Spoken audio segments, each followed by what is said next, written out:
Saludos y bienvenidos a esta nueva exploración. Hoy nos metemos de lleno en una enseñanza súper conocida, ¿no? De esas que citamos un montón, pero, bueno, quizás no siempre le sacamos todo el jugo. Hablo de la parábola de la paja y la viga. Y para este análisis profundo tenemos los textos base, claro, Mateo y Lucas, pero también le echamos un ojo a otras perspectivas de Wikipedia, un foro cristiano en Reddit y también el sitio godquestions.org en español. Fuentes variadas. Bien, a ver, vamos a desentrañar esto. La idea es captar el mensaje central, ¿no? Sobre el juicio, la autoconciencia, pero también ir un poquito más allá, ver qué otras capas de significado hay ahí que quizás no vemos de entrada. ¿Qué nos dice realmente esa imagen? Es muy fuerte. Una paja y una viga en el ojo. Es una imagen diseñada para impactar, definitivamente, y su contexto es clave, ¿eh?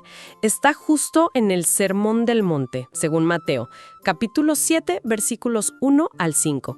Y bueno, también hay una versión muy parecida en Lucas 6, versículos 37 al 42. Ambos textos nos ponen frente al espejo, digamos. Nos hacen pensar cómo manejamos las faltas, las de los demás y sobre todo las nuestras. Vayamos al texto entonces. Mateo 7 empieza fuerte. No juzguéis para que no seáis juzgados. Directo. Y casi enseguida, ¡pum!, la pregunta esta. ¿Y por qué miras la paja que está en el ojo de tu hermano y no echas de ver la viga que está en tu propio ojo? Es que la comparación es brutal. Exacto. Y el mensaje principal, en eso coinciden todas las fuentes que vimos, es una advertencia clarísima contra la hipocresía al juzgar. Se nos dice, clarito, que la misma vara que usamos para medir a otros, bueno, esa se usará con nosotros. Con la medida con que medís os será medido.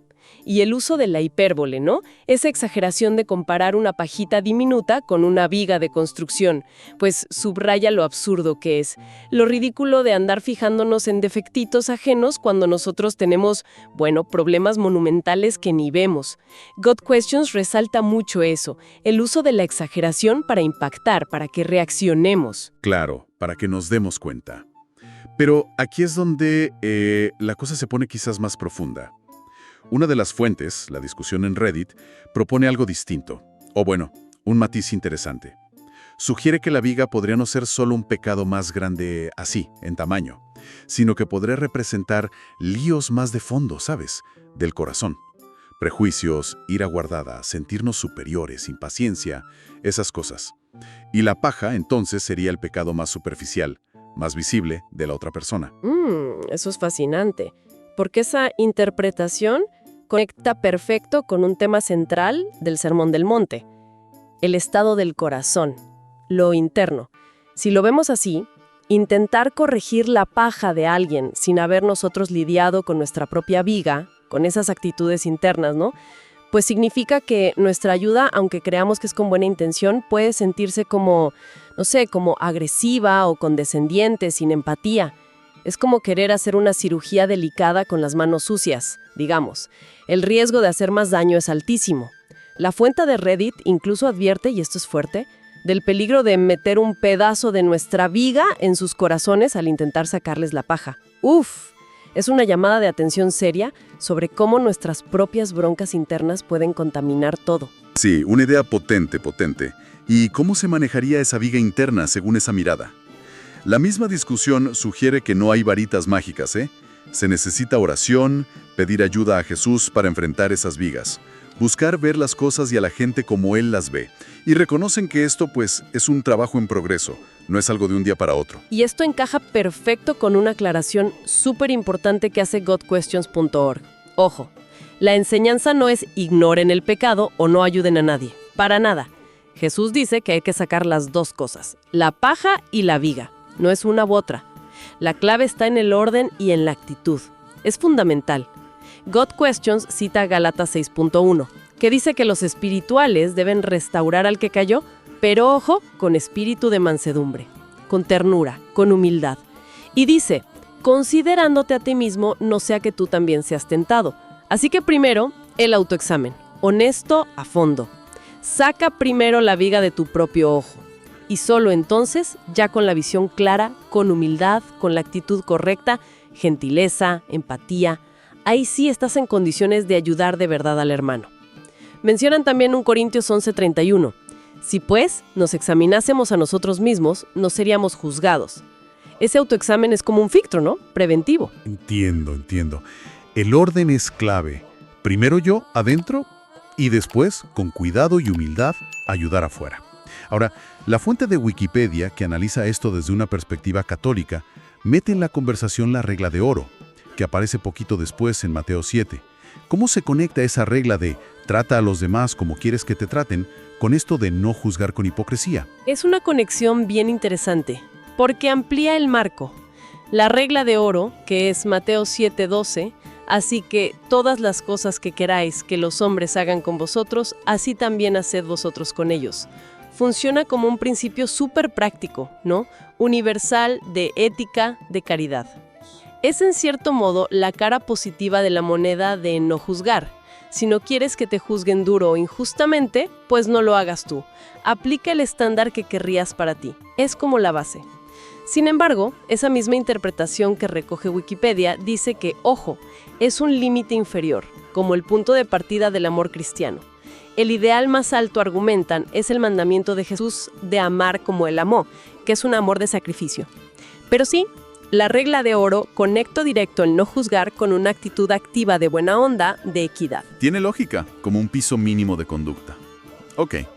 Ahora, hay un versículo justo después de la parábola, Mateo 7:6, que a veces suena, no sé, como desconectado. Dice: no deis lo santo a los perros, ni echéis vuestras perlas delante de los cerdos, no sea que las pisoteen y se vuelvan y os despedacen.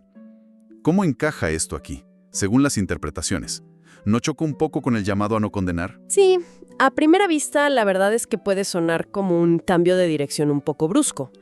Pero la interpretación que da Wikipedia sugiere que no es tanto una contradicción, sino más bien un complemento necesario. Un llamado al discernimiento, a la prudencia. Lo santo y las perlas se interpretan como las verdades profundas de la fe, la doctrina valiosa, incluso cosas sagradas. Y un dato interesante, una aplicación súper temprana de este versículo, que está en la Didache, un texto cristiano muy antiguo, de finales del siglo I o principios del II, se refería específicamente a la Eucaristía, a no darla a cualquiera, solo a los bautizados. Entonces, la idea central del versículo sería: no compartas a lo loco estas cosas tan valiosas con gente que sabes que es hostil, que las va a despreciar.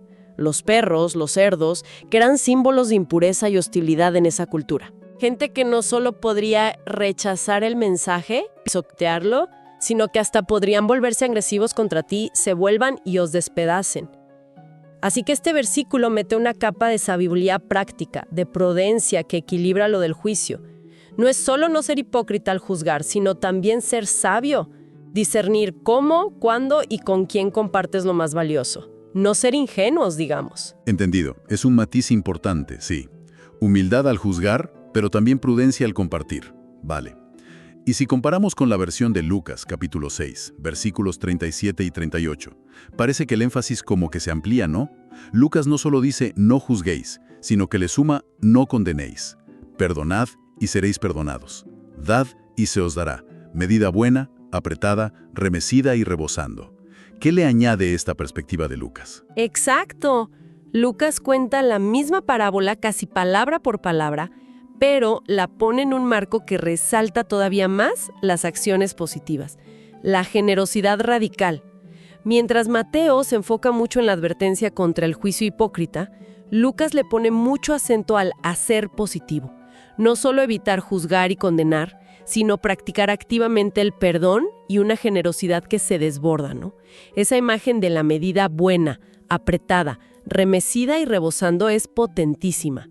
Lucas también conecta muy explícitamente estas acciones con la reciprocidad divina. Como tratamos a los demás en juicio, perdón, generosidad, es la medida que Dios usará con nosotros. Y además, Lucas mete otras pequeñas ilustraciones justo después que refuerzan el tema. La del ciego guiando a otro ciego, que terminan los dos en el hoyo, obvio, y el dicho de que el discípulo no es más que su maestro, pero si está bien entrenado llegará a ser como él. Ambas imágenes subrayan la necesidad tremenda de que quien quiera guiar o corregir sacar la paja, primero se asegure de poder hacerlo bien, de tener la visión clara, sin viga y la formación adecuada. Pone el foco en la capacidad y humildad del que enseña o corrige. Muy bien. A ver si podemos juntar las ideas clave que sacamos de todo esto. Parece clarísimo que el mensaje central es un llamado urgente a mirarnos primero nosotros, antes de criticar a otros. Eso está claro. Pero no se queda ahí. La perspectiva de Reddit nos desafía a pensar si nuestra viga no será algo más profundo que un pecado teobio, actitudes internas, prejuicios, orgullo. Y la conclusión práctica que refuerza God Questions con Gálatas es que sí podemos y debemos ayudar a otros, pero siempre desde la humildad, con gentileza y después de hacer nuestro propio chequeo interno. Precisamente. Es una llamada a ser coherentes, pero radicalmente coherentes. No es que prohíba corregir o evaluar conductas, ¿eh? Eso lo aclara bien God Questions, citando otros textos como el de Gálatas. Lo que pone es una condición que no podemos saltarnos. Atacar nuestros problemas serios primero. Sean pecados obvios o esas actitudes internas más sutiles, pero que igual nos ciegan, como decía la fuente de Reddit. Esa viga hay que enfrentarla. La imagen exagerada de la viga y la paja es una denuncia súper fuerte de la arrogancia, de la ceguera que nos autoimponemos, de la falta de perspectiva sobre nuestras propias fallas comparadas con las ajenas. Se trata de cultivar humildad, buscar claridad adentro y actuar con coherencia para poder ver bien y relacionarnos bien. La referencia que hace God Questions a la mujer adúltera en Juan 8, cuando Jesús dice, «El que esté sin pecado, que tire la primera piedra», lo resume perfecto. La autoevaluación honesta es el requisito número 1 antes de juzgar o condenar a otro. La verdad que sí. Ha sido un análisis bien profundo y revelador de estos textos y cómo se interpretan. Pasamos de la advertencia directa contra la hipocresía al juzgar a pensar en cómo nuestras propias actitudes pueden ser la verdadera viga que nos ciega. Y aterrizamos en la importancia tremenda de la humildad, la gentileza y también el discernimiento, la prudencia, en cómo interactuamos y compartimos lo que valoramos. Y como un último punto, para que nos quede picando la reflexión, podríamos retomar algo que God Questions menciona de pasadita. Citan Mateo 6, 22, 23, justo antes de la parábola de la viga, donde se habla del ojo como la lámpara del cuerpo. Dice algo como, si tu ojo es bueno, sano, claro, todo tu cuerpo estará lleno de luz. Pero si tu ojo es maligno, enfermo, malo, todo tu cuerpo estará en tinieblas. Si aceptamos que la viga en nuestro ojo sea un pecado gordo o una actitud tóxica, ¿nos tapa la visión para juzgar bien a otros? ¿Hasta qué punto esa misma viga no estará distorsionando toda nuestra manera de ver la realidad? Esto nos deja una pregunta medio inquietante, ¿no? ¿Cómo influyen nuestras vigas personales, esas que no reconocemos, no solo en cómo juzgamos las faltas ajenas, sino en cómo interpretamos el mundo, las acciones de los demás, las noticias, las relaciones, bueno, en todo lo que vemos y entendemos? Es una invitación a pensar qué tan crucial es la salud de nuestra lámpara interior para andar por la vida con claridad. Un pensamiento para seguir explorando, ¿no?